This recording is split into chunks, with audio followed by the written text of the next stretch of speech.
Everyone, from me, Brent Graham of Goodforthegame.co.za, and welcome to the Tour de France Stage 12 betting preview. We will take a good look at the stage and suggest a couple of bets. Also want to spend a bit of time talking about the yellow jersey race, which has really hotted up after today's 11th stage. What a brilliant stage it was. Pogacar, for me, has to change tactics, and Vingegaard is now the new Tour de France favorite with the bookies. If you enjoy these previews, hit the subscribe button and hit the bell as well. Make sure you get notified as soon as we load them up to YouTube.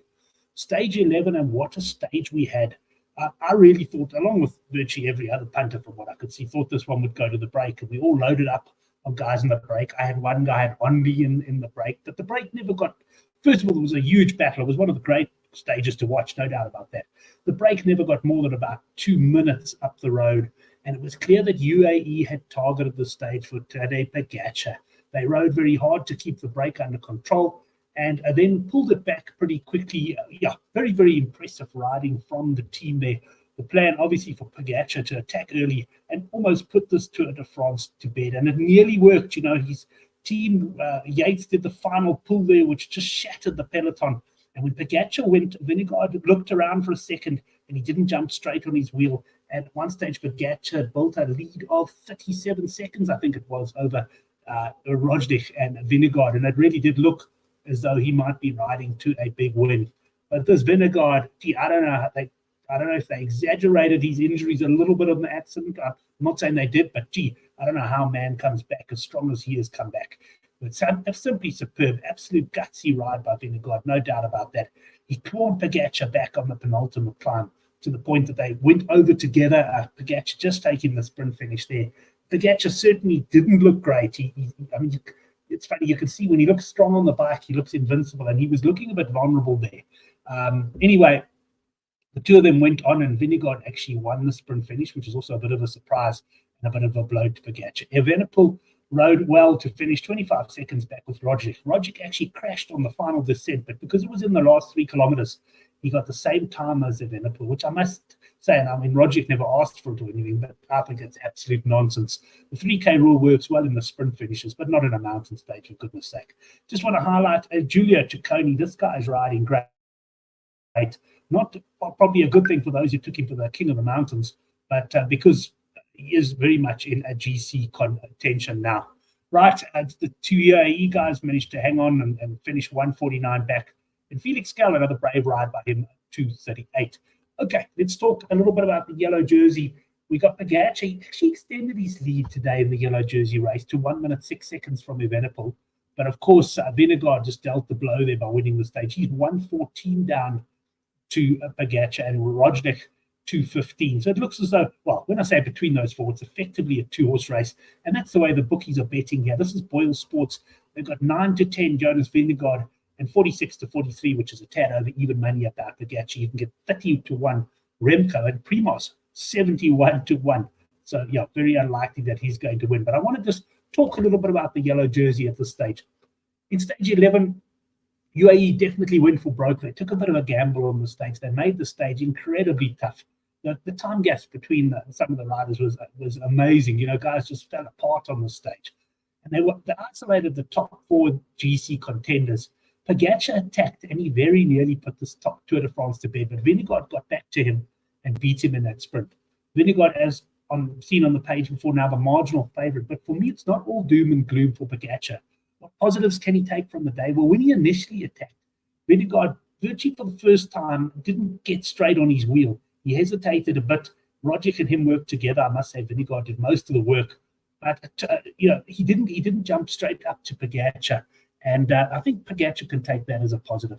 Also, when he caught him, I thought Vingegaard might try and attack on the final climb. It wasn't a long and steep climb, but I thought, if Pogacar had actually really cracked, then Vingegaard might want to take advantage of it. But he didn't, and the two of them sort of rode in. Vingegaard did most of the work up in the final kilometer, but I think that can perhaps be a sign that Vingegaard himself wasn't feeling that great. Otherwise, I think he might have tried something.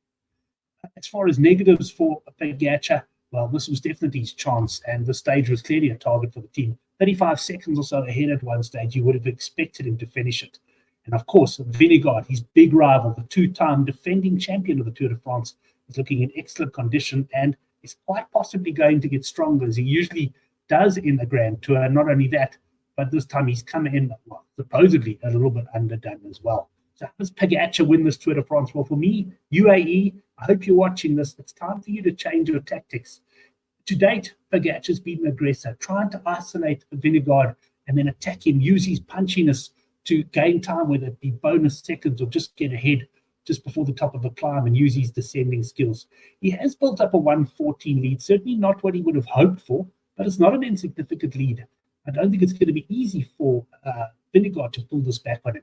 This powerful UAE team have been used to make the stages tough. It's time to change tactics as far as I'm concerned. You've got Almeida 3 minutes behind Vingegaard. Yates and Ayuso, they're basically 6 minutes behind. All of these guys could still be dangerous in the overall classification. And I think that, for me, Pogačar needs to start riding defensively. He needs to almost switch roles here and say to Vingegaard, I've got 1:14. Yes, maybe you can get 30 seconds back in the final time trial. Where are you going to find the other seconds? And he needs to put that pressure on to Vingegaard, in my opinion. His teammates need to also be used to pressure Visma, who are not as strong, or they certainly don't look to me as strong as UAE at the moment. They don't have Sepp Kuss there. Last year had Roglic riding for them as well. And a couple of their guys, Wout van Aert actually crashed today. Sounds like he'll probably start, but he may not be at his best over the next few days either. How do you do that? Well, you launch them into breakaways. There's quite a few stages coming up where we've got really tough starts with early mountain. Then send Ayuso away. Yes, Visma will chase him down as soon as they catch it. Boom, off goes Yates, off goes Almeida. Put them under pressure. Try and get a guy out there. Even a guy like Sivakov, you could at least put out as an outpost for later on in the stage to help. But force Visma to work hard. Now, last year's Visma team wouldn't have had a problem controlling that. I don't know if this team is in such a position. And if you can get Vingegaard to just work harder in the stage, obviously that's going to make it better for Pogačar. Pogačar needs to resist the temptation to attack and just keep his powder dry. It isn't going to be easy for Vingegaard to isolate Pogačar with his team. I don't think he can use the same tactics, put his team on the front and just drill it up the hill until eventually he isolates Pogačar. Because in theory, there should be no reason why Yates and Almeida, even Ayuso, won't be there still at that point. Vingegaard isolated, but it's not going to be easy, and Pogačar needs to take a more defensive role going forward. He needs to be willing to lose to a teammate to win this Tour de France. So he's got to let Yates go up the road. He's got to let Almeida go up the road and gamble a bit that obviously Visma will work hard to bring him back, which they no doubt will.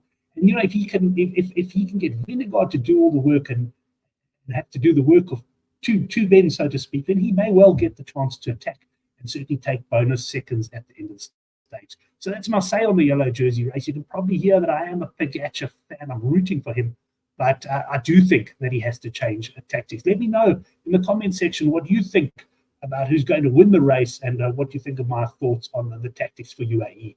Let's have a look at the green jersey update. Now, no change today. Gourmet still looking in control of that, but of course, stage 12 is going to be big for that one. He's the 5-10 or 1-2 favorite there. You've got Philipsen trading at a shade under 2-1. It is a 2-horse race, this barring accident. Polka dot jersey, we've got Pogačar's now moved into the polka dot jersey ahead of Abrahamson and Vingegaard. He is 8 points further back on 28. So interesting now in the betting, we've got Vingegaard the favorite here at 11-4. Pogačar actually drifted now to 63-20. And Carapaz, who showed up today but just didn't really impress me with his climbing. I mean, his teammate was actually stronger than him. He's into 9-1 there.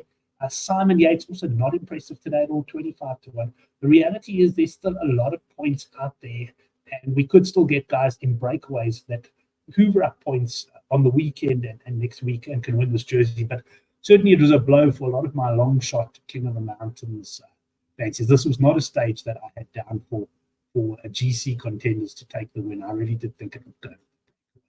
Right, let's have a look at stage 12 then.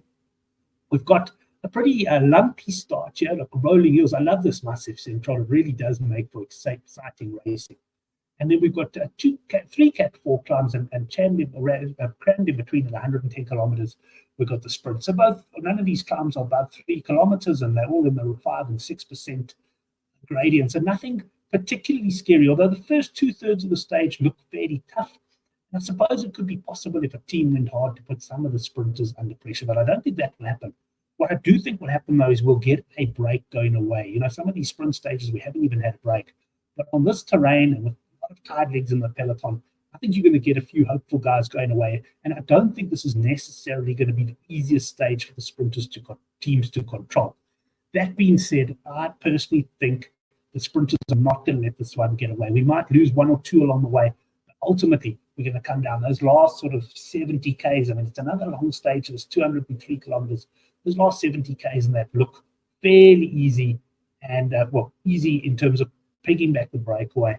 And we've got a long sort of a straight finish as well, and not a very technical finish in the final kilometer or so. So this should be hopefully a good, honest sprint, and will favor the fastest man in the peloton. Just a reminder, World Sports Betting had that refund on a second place finish up to 5,000 Rand. Now, I'm mentioning that because, like I've said in the past, when I back the favorites, I like to do it there with World Sports Betting. I have brought up the Boyles prices. World Sports Betting actually not up at the moment with their stage betting, so we can make a few assumptions. But Philipson there is the favorite there, 34 to 25. I've highlighted Ackerman. He delivered third place dividends for me the other day, 26 to 1. But you'll see now, I'm ultimately saying this is a Jasper Philipson stage. I can see this coming down to a sprint, and I think he is showing himself to be the fastest man. He's going to make some inroads into Gourmet, I believe, in the green jersey race. Here's Boyle Sports. They are going to boost a bet of mine. It won't always be match bets, but in these stages so far, the ones I've found have been match bets. I'm going for a double match bet here. I'm going Arno de Lee v Phil Bauhaus. I'm going to Lee there to win that one. And Groenewegen over Cavendish, same as I had the other day. I'm going for Groenewegen there. This double was 13 to 10, and they boosted it for me to 26. Well, it was 13 to 10. They boosted it to 16 to 10. That's the decimals there. So 16 to 10. So that's a really nice boost. If you do want to follow me on that one, there's a direct link to the price boost in the description box below. And let's just sum up my bets that I'm going 2 units Philipson, and I'm saying at approximately 13 to 10 at World Sports Betting, just waiting for their prices. And then I'm going the 2 units price boost double at Boyles, De Lee over Bauhaus, Groenewegen onto Cavendish at 16 to 10. And just noting there that, the reason I'm backing Philipson there is the money back for second place insurance. If it is a sprint, I don't see him finishing outside the top 2. Let me know your stage predictions in the comments. Great to have you along for this incredible Tour de France journey. Tomorrow should be a bit more of a relaxing stage as we get ready for what should be a very, very exciting weekend. Thanks, everyone, and we'll see you for stage 13 late on Thursday night, or more than likely early Friday morning.